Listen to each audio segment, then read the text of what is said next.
Bem-vindo, bem-vinda ao CDF Concursos.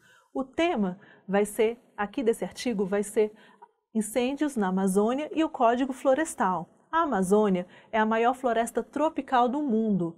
Ela também tem um ecossistema que é mega biodiverso, isso quer dizer, tem uma grande biodiversidade, sendo o ecossistema mais biodiverso, com a maior biodiversidade, a maior riqueza de vida do mundo inteiro. Então, por isso, ela é uma floresta muito relevante em âmbito nacional e internacional.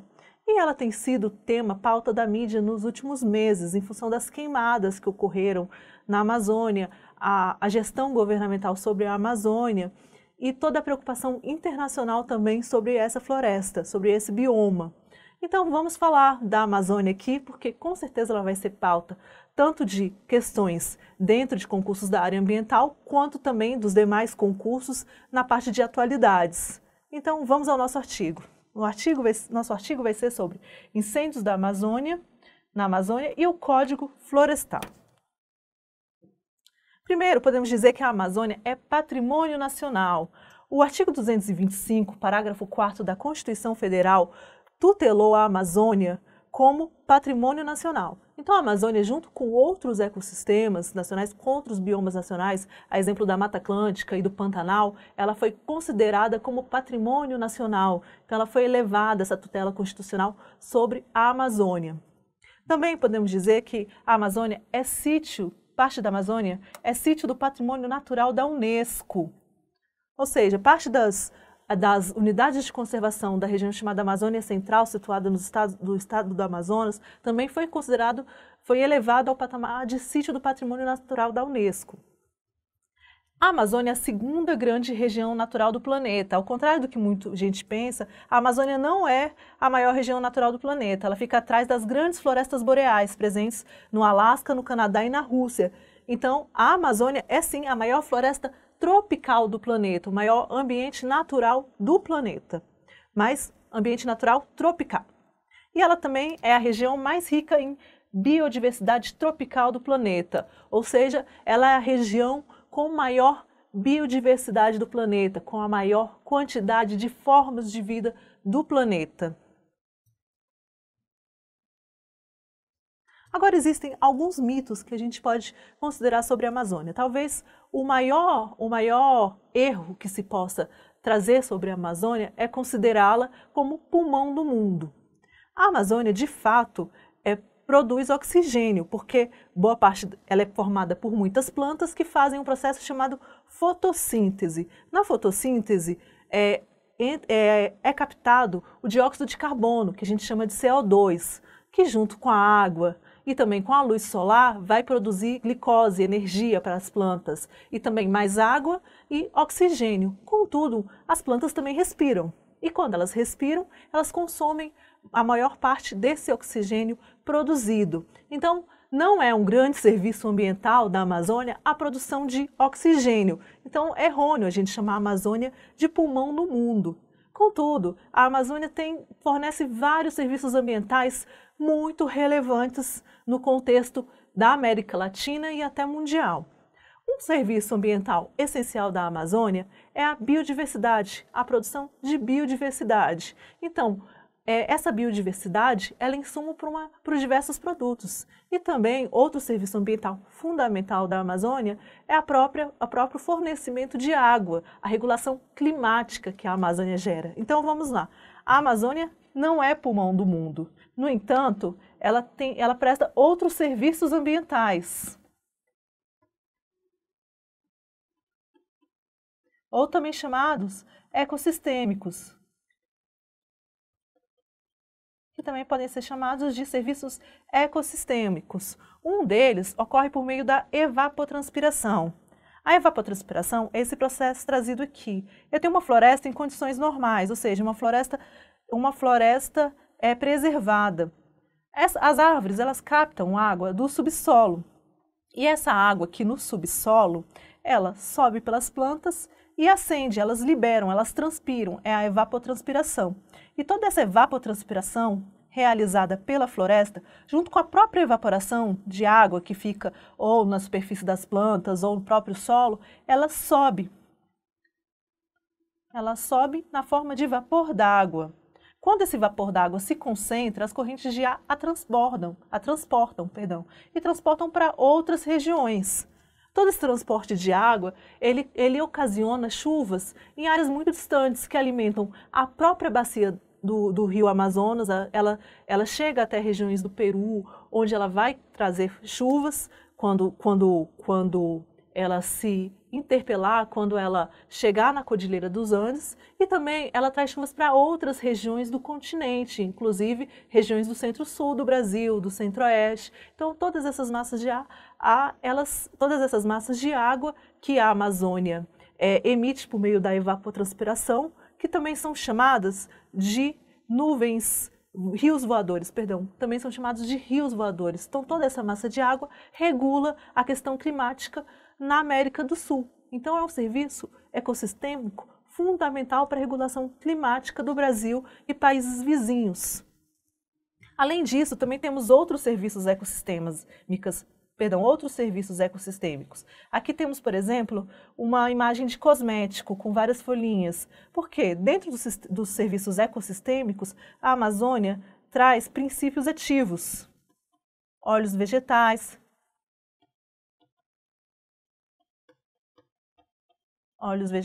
entre outros.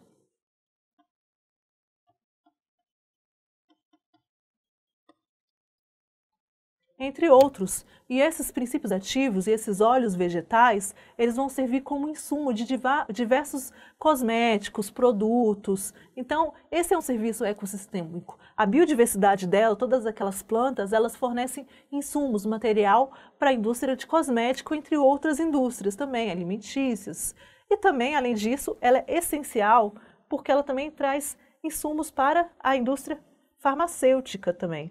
Então, muita coisa na Amazônia já foi descoberta, mas muita coisa a gente ainda não tem nem noção do que existe lá dentro de patrimônio genético, de patrimônio de biodiversidade, que pode servir de insumo tanto para diversas indústrias, principalmente a farmacêutica, na forma de cura de doenças. Além disso, a floresta amazônica também pode ser explorada por meio de seus produtos florestais, seja madeira, seja frutos, sejam óleos essenciais. Então, existe todo um potencial de aproveitamento da Amazônia. E todos esses serviços prestados são serviços ambientais, serviços ecossistêmicos, que só podem ser mantidos com a floresta em pé. No entanto, quando ocorre o desmatamento da Amazônia, existe toda uma quebra desse ciclo que permite a prestação desses serviços ambientais, desses serviços ecossistêmicos. Quando se derruba a floresta, a fauna passa a não mais ficar ali e não faz mais serviços de polinização necessários para a agricultura ou serviços de dispersão de sementes necessários à própria floresta também. Então, com o desmatamento, primeiro se afugenta a fauna, depois se reduz o microclima, se reduz a umidade, se reduz a quantidade de iluminação na floresta, e tudo isso já dificulta que a floresta se recupere. Contudo, quando ocorrem as queimadas, que são as situações que a gente tem visto nos últimos meses na mídia, as queimadas na Amazônia, todo o ecossistema ele se esvai em cinzas. Então, uma floresta que ainda teria alguma capacidade de se recuperar por meio de sementes naquele local, por meio de mudas, ela passa a inexistir. E o solo, que na Amazônia ele funciona no sistema de retroalimentação, ou seja, a floresta é muito fértil porque ela se alimenta com seus próprios nutrientes. Então, funciona como um ciclo. Todo esse ciclo ele é quebrado com as queimadas e tudo isso dificulta a recuperação daquele ecossistema. Por isso, as queimadas na Amazônia são tão ofensivas para o bioma, diferente do bioma cerrado, que está presente no Brasil central, na região centro-oeste, que tem uma resiliência, que tem uma capacidade de resistir ao fogo, com cascas de árvores mais largas, plantas que têm uma capacidade maior de regeneração. A Amazônia não tem essa capacidade. Então, as queimadas são muito ofensivas para a Amazônia. Além disso, quando se queima a floresta, existe a liberação de gases. Muitos desses gases, como o CO2, que é o dióxido de oxigênio, perdão, dióxido de carbono, como o CO2, o dióxido de carbono, o monóxido de carbono, o nitrato, todos esses gases, eles são gases do efeito estufa. Então, as queimadas, elas liberam muitos gases do efeito estufa. Então, a floresta queimada, além de deixar de prover serviços ecossistêmicos, acaba com os serviços ecossistêmicos,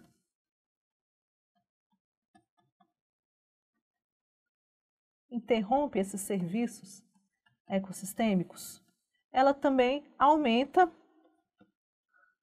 o efeito estufa.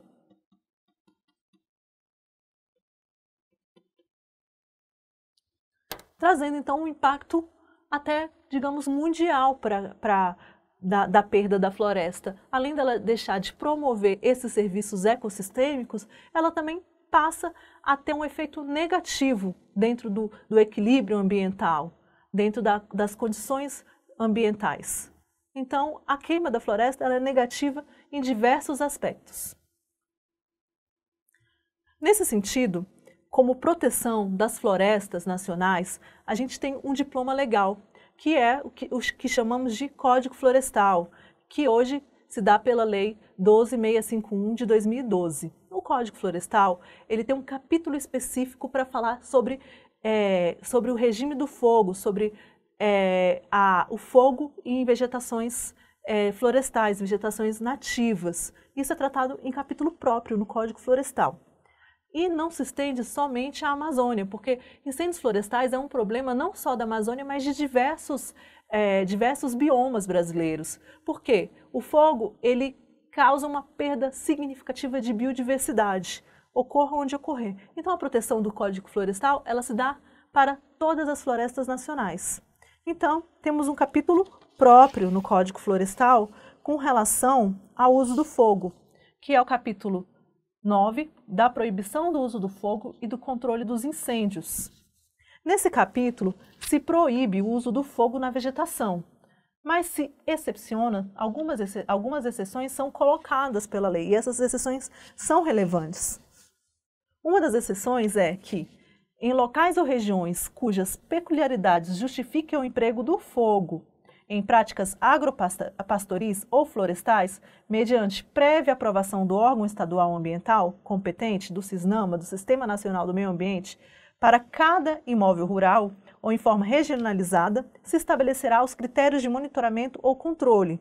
Então, em imóveis rurais, diante de uma necessidade do uso do fogo e com prévia autorização do órgão ambiental, componente do SISNAMA, do Sistema Nacional de Meio Ambiente, pode-se empregar o fogo. Então, o emprego do fogo, ele não é autorizado sem critérios, mas tampouco ele é permitido, absolutamente, em absoluto. Existem exceções previstas pelo Código Florestal. Uma delas é imóveis rurais, em situações peculiares, onde o uso do fogo é importante, mas, contudo, com prévia aprovação do órgão ambiental.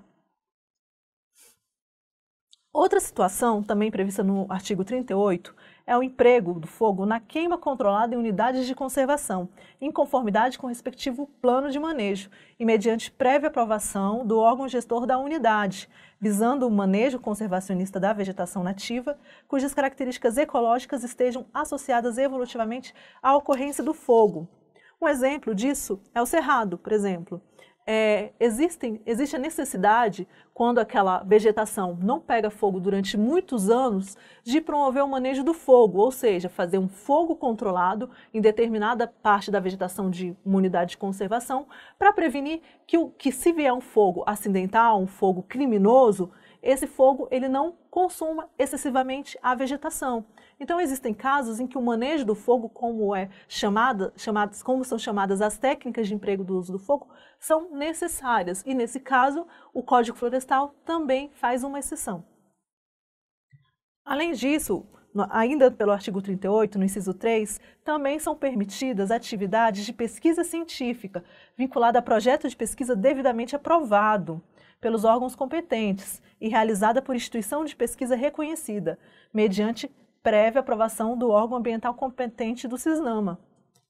Existem muitas pesquisas do manejo de fogo justamente para prevenir o fogo ou para estudar a ecologia da vegetação de recuperação com relação ao fogo. Então, é a pesquisa científica voltada para estes fins, para o estudo do impacto do fogo ou do manejo do fogo sobre a vegetação, ela também é permitida pelo Código Florestal.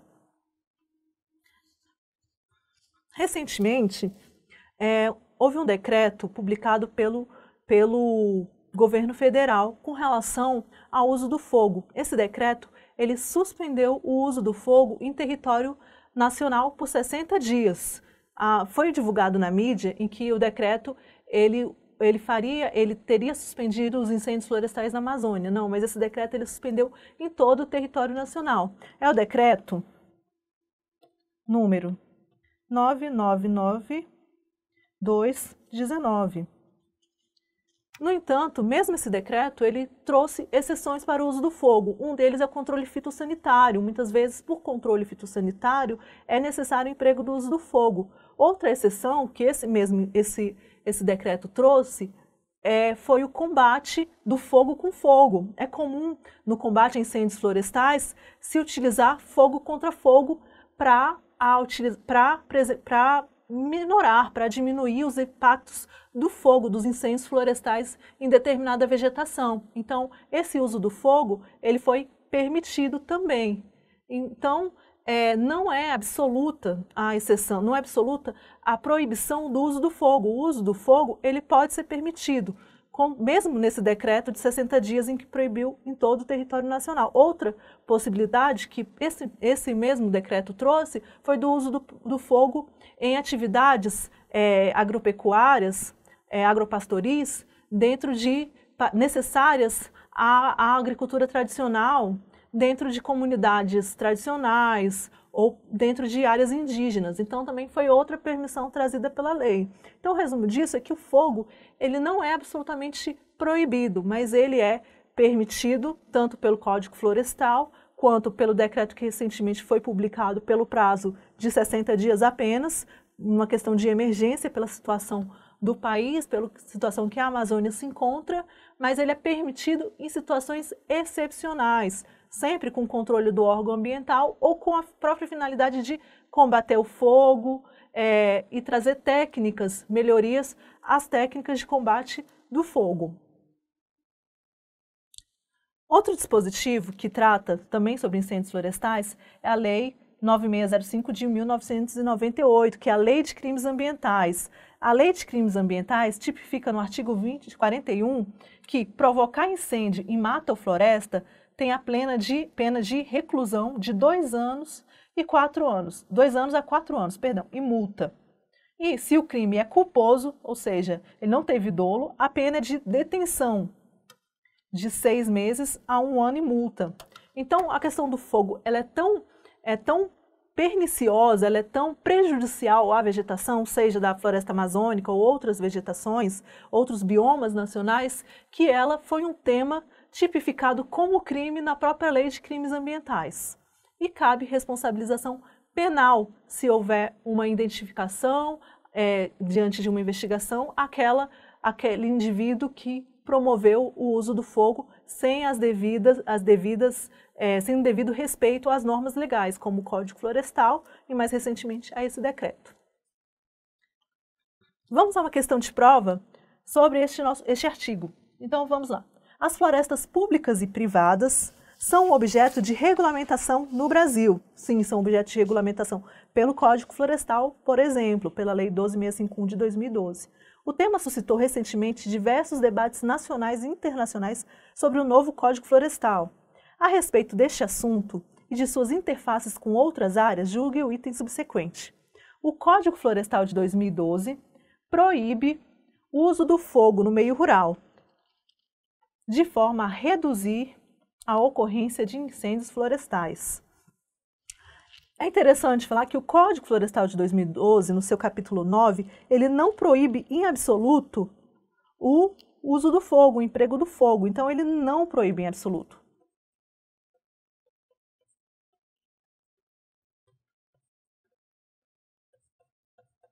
Mas ele condiciona o emprego do uso do fogo. E ele condiciona a locais ou regiões cujas peculiaridades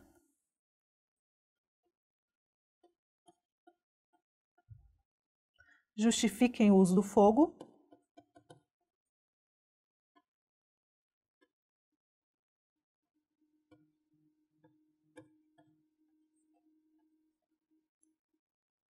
e com prévia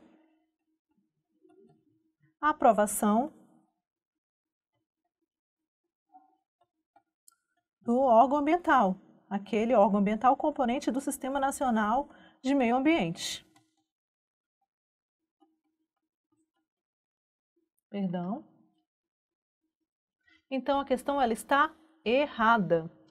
O uso do fogo ele não é proibido em absoluto, mas ele é permitido em locais ou regiões cujas peculiaridades justifiquem o uso do fogo. Então o Código Florestal ele não proíbe em absoluto o uso do fogo.